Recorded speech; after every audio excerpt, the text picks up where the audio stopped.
Hello, welcome back to the vlog. This week's reading is about women and nonviolence, something that I personally am quite passionate about, as a woman, obviously. So there were 3 different readings, all of which showed incredible action done by women to promote change in a nonviolent way. There was the case in Samoa.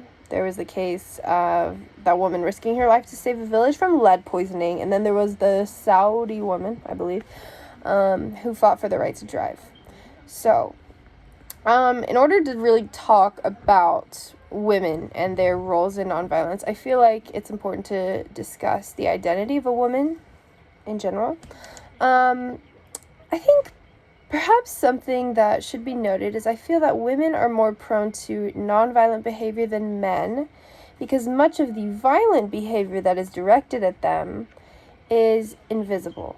And by that, I don't mean that it doesn't exist, but I mean that as many cases there are of physical domestic abuse, of black eyes, of bruises, all of which are very real, there are even more cases of emotional abuse going on at home. Not only emotional abuse, but emotional labor to not only cook the meal, prepare the meals, prepare the children, but often to be forgot about, to have to make themselves their own birthday cake if they get one, to go unrecognized daily, to know that whatever job, if they do get a job, they will be paid less than if they were a man. That is a simple, fundamental way of life for a woman. And so because so much of that systematic and sexual violence is done on women in an invisible way, I feel like it is then our natural response to protest in a non-violent way, because again, it's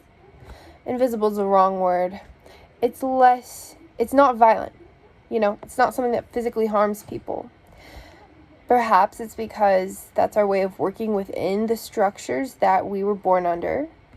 Perhaps it's because it is not logical for us to retaliate with a weapon that's normally used by men whom so much suffering is owed to.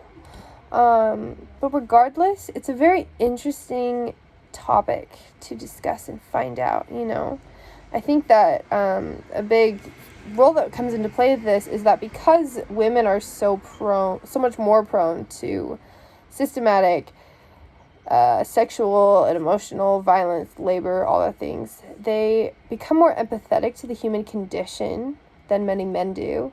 And that contributes even more to their sensibilities and how prone they are to engage in nonviolent activities, which is just so interesting to talk about. And I'm very excited to talk about it in class. So, yeah, those are my thoughts.